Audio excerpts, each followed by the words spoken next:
안녕하십니까. 이시영TV의 이시영입니다.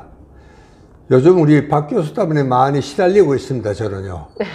워낙 그 날카로운 질문도 하시고 또 평도 해 주셔가지고 정신을 바짝 차려야 되는데 오늘은 또 아주 특별한 이런 보따리를 들고 오셨습니다. 박 교수 어서 오십시오. 반갑습니다. 예, 저희도 요즘 많은 제 주변의 중년들이 박사님 덕분에 우울하고 무기력했는데 이제 내가 왜 살아야 하는지 조금씩 의미를 찾게 되었다는 사람들이 참 많습니다. 예.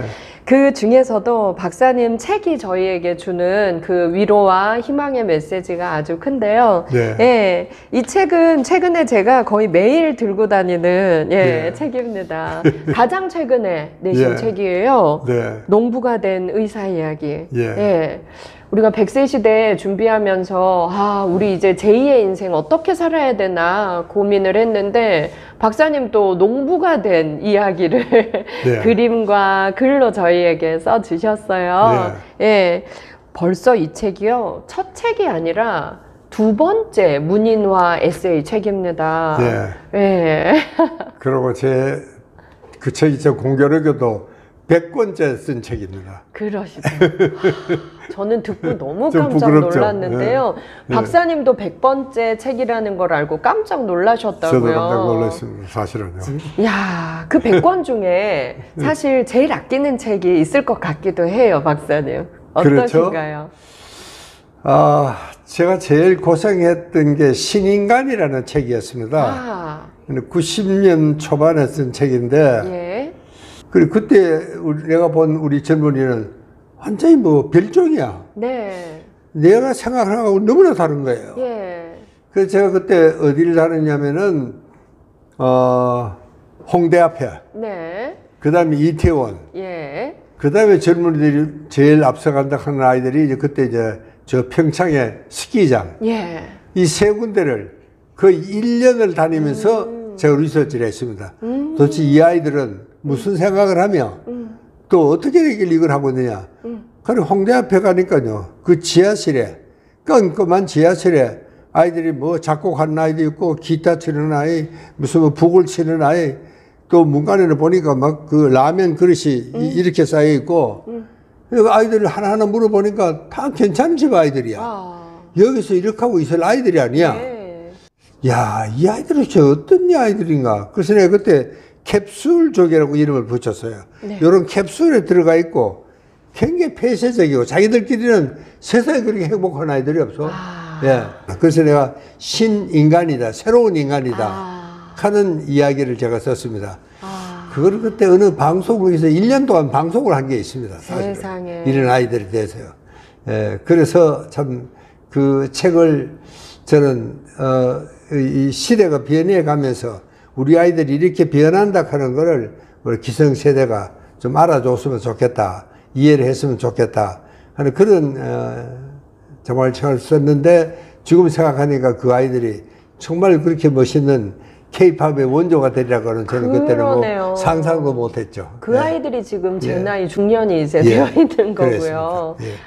그 책이 제일 인사에 남는 것 같습니다. 그렇군요. 그러면 오늘은 이제 가장 최근에 쓴 이 책. 근데 참 특별한 책이에요. 이게 문인화로 벌써 두 번째 내신 책인데요. 모든 책이 소중하시겠지만 가장 최근에 낸 책이 또 가장 마음이 가을 것 같기도 해요. 처음에 그 문인화 에세이집 내신 게 여든 소년 산이 되다. 예, 그 책이고 이번에 두 번째인데요. 저는 박사님께서 젊어서부터 문인화 하신 줄 알았어요. 그래요?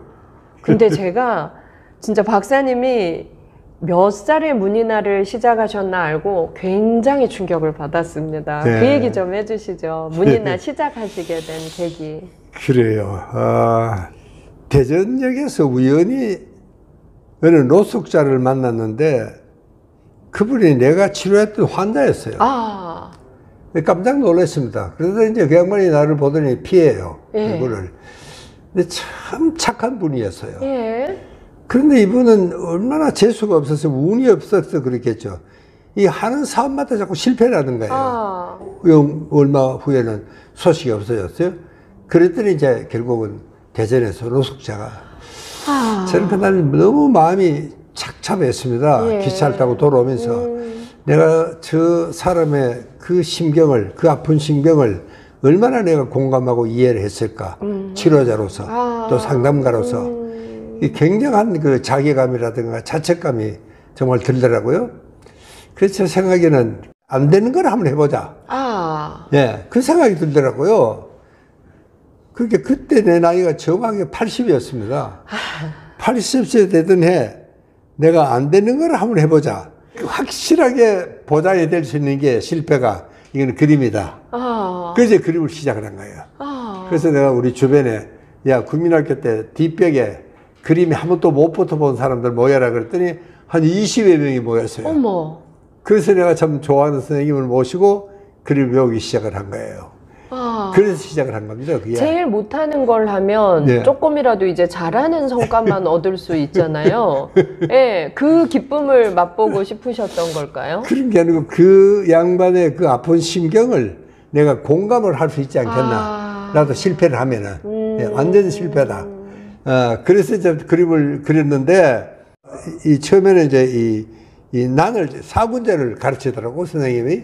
이 난을 치고, 그 다음에 또 이제 또 매화를 이제 그리는 시간인데, 네. 나는 난도 안 되고, 매화도 내가 열심히 그렸는데, 우리 선생님이 오시더니, 박사님, 그 호박꽃은 조금 더 크게 그리는 게 매력이 있습니다. 내가 그 소리 듣고, 역시 이제 올 게 왔구나. 난 안 된다.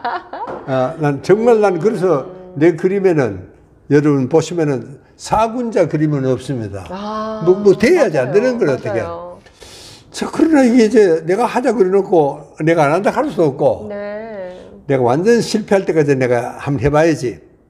그래서 제일 그릴 수 있는 게 산이더라고. 산은 이러면 산이 되니까. 또 나무도 뭐 이렇게 그려가지고 가지를 또 그리고 잎도 이렇게 그리니까 나무가 되고.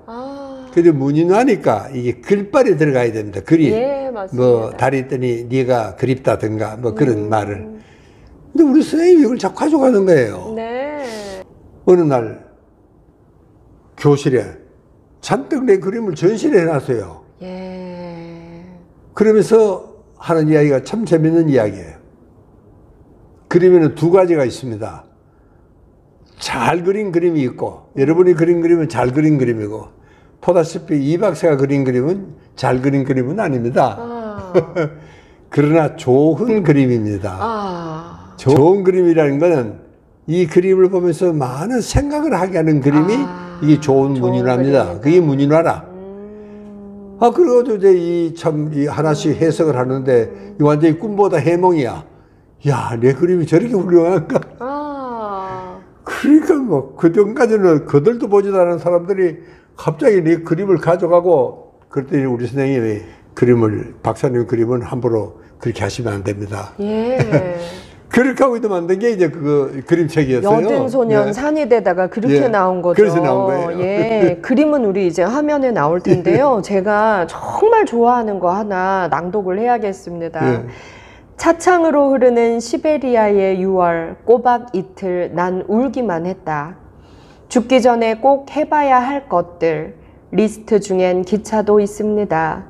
그 이름도 유명한 이스턴 오리엔탈 익스프레스, 달리는 특급 열차라고 불리는 남아프리카 공화국의 블루트레인, 그리고 시베리아 횡단 열차가 있습니다. 저는 운 좋게도 이 세 가지 기차를 모두 타봤답니다.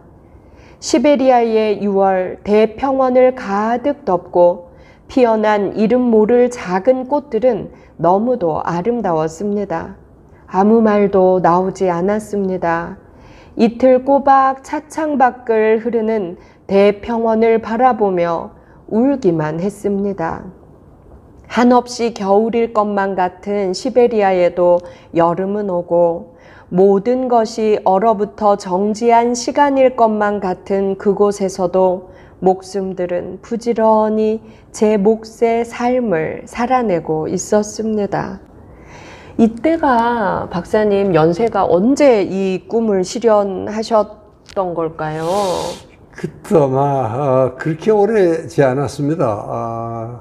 한 10년도 아직 안 된 것 같은데요. 세상에 예. 70대 후반에 예, 이 그랬습니다. 버킷리스트들 예, 예. 하나하나 실현하시고 아 저는 이 글도 너무나 감동적이었지만 이 글과 그림을 보고 홍사종 문화평론가가 쓴 이 글이 너무나 좋은 평가여서 제 마음을 더 올렸는데요. 이것도 제가 한번 꼭 읽고 싶습니다. 6월의 시베리아 횡단열차 여행의 기억을 그려낸 시베리아 벌판의 풍경은 그야말로 아무것도 없음입니다. 물론 문인화는 여백의 미학을 표현하는 예술이기도 합니다. 그러나 열차로 확연하게 보여지는 투박한 점들, 하늘에 뿌려진 구름 몇 무더기, 그리고 거기 남겨진 시 두 줄, 차창으로 흐르는 시베리아의 6월, 꼬박 이틀 난 울기만 했다 해서 우리는 처연히 아름다운 6월 시베리아 벌판에 초록과 온갖 색깔로 형용되는 꽃들의 파노라마와 만날 수 있습니다. 얼마나 비장한 아름다움이었으면 감히 아무것도 그리지 않았을까요? 속살을 드러내지 않고 돌을 담고 있는 포도잠거의 지혜가 눈처럼 빛나는 그림입니다. 이 박사의 문인화는 눈으로 보여지는 그림이 아니라 마음으로 읽는 그림이라는 생각이 듭니다. 마음으로 읽으면 그의 인생과 그의 사랑과 삶의 폭과 깊이가 격조 있게 느껴지는 세계이지요. 저는 그림을 보고 이 글을 보고 울고 평가를 듣고 더 감동을 받았습니다. 이 화면을 통해서 지금 우리 청취자분들도 이 그림을 만나셨는데요. 정말 얼마나 아름다우면 정말 이 벌판 전체를 여백으로 두셨어요. 근데 이 글을 읽고 이 그림을 다시 보니까 눈물이 확 쏟아지더라고요. 정말 아름다운 건 우리가 표현할 수 없구나. 근데 표현되지 않은 여백인데도 이렇게 글쓴이도 울고 우리가 보고 읽은 우리도 울 수 있구나. 여기에 제가 더 큰 감동을 받은 것 같아요. 이게 문인화의 매력인 것 같습니다. 예. 이시형이 그린 그림만의 매력인 것 같아요. 예, 감사합니다. 세상에 박사님 박경의 근데 해석을 들으니까 내가 아주 기분이 참 좋습니다. 예. 아니 우리 박사님 어떻게 이 넓은 벌판을 여백으로 둬야겠다라는 생각을 하셨어요? 첫째는 뭐 내가 그 아름다운 그 평원에 내 붓으로 더럽혀질 것 같은 느낌이 들어서 감히 붓을 못 움직이겠더라고요. 예, 더럽혀질 것 같았어요. 그랬습니다. 정말 그나 환상적입니다. 그렇게 시베리아 횡단을 할 때는 저는 6월 말에 하라. 거기는 추운 데니까 봄이 늦게 찾아옵니다. 6월 말 돼야 이제 봄꽃이 피는 거예요. 그게 끝없는 평원에 정말 참 봄꽃이 피어 있는 그 광경에 난 뭐 압도당한 겁니다. 완전히 숨도 쉴 수가 없었어요. 예. 아, 그러셨군요. 저는 여든의 문인화를 배워서 이 그림을 그리고 글 쓴 이 첫 번째 책, 여든소년 산이 되다를 읽으면서 와, 아직 정말 철들지 않은 중년인 나는 문인화를 배울 자격이 없겠다. 이 생각이 들었어요. 예. 이 인생에 내공이 쌓여야 되는 것 같다는 생각이 듭니다. 왜냐하면은 우리 동료들이 같이 그림을 그리는데 그림은 잘 그려요. 근데 글이 잘 안 나와. 안 돼. 네. 그건 아직 젊으니까 역시 내공이 쌓여야지. 네. 정말 참 한이 맺힌 그런 뭔가가 이렇게 나올 수 있는 이게 무슨 생각해서 그런 게 아니고 그림을 그리노라면 그런 글들이 절로 이제 나오는 겁니다. 근데 그것은 뭐 글을 잘 써서 그런 게 아니고 이제 그래도 인생을 쓰고 단맛을 다 보고 실패와 성공, 좌절 이런 체험을 이렇게 겪은 사람만이 쓸 수 있는 그것은 역시 이제 나이 값입니다. 저는 여기서 나이 값이라고 생각을 합니다. 저희가 진짜 박사님이 문인화 에세이 책을 얼마 전에 이걸 제 친구들하고 독서 토론을 했거든요.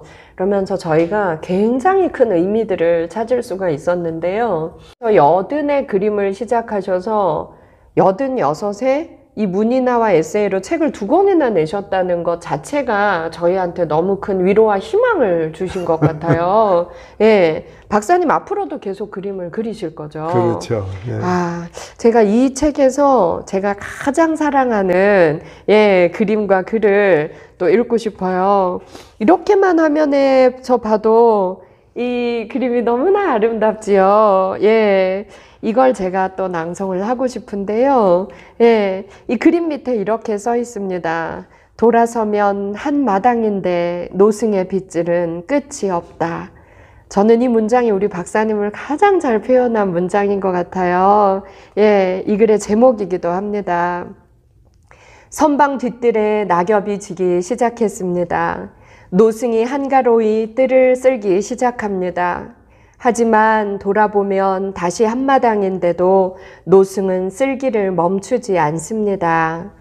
산다는 것도 그런 게 아닐까요? 도를 향한 선승의 수행도 이와 다르지 않을 터입니다. 아무리 마음을 정갈히 다듬는다 해도 인간에겐 끝없는 욕심이 숙명처럼 따라다닙니다. 그렇다고 정진을 멈출 수 없는 게 수행의 길입니다. 노승의 빗질은 엄숙한 인간의 숙명을 가르치고 있습니다. 이런 글입니다. 아, 사실 이거 쓸어봤자 또 쌓일 텐데 뭐하러 쓸어? 저 이렇게 생각하고 살았어요. 그렇죠. 근데 노승의 빗질은 끝나지 않는다. 이 글은 어떻게 쓰시고 이 그림을 또 그리시게 된 걸까요? 이 진관사 앞에 예. 우리 문화원이 있습니다. 예. 그래서 제가 이제 진관사를 자주 찾아가거든요. 근데 그 참 진관사의 그 스님들은 다 비구니 스님들이세요. 네. 근데 이제 언제 하면은 이제 가을에 거기가 참 단풍이 아주 좋습니다.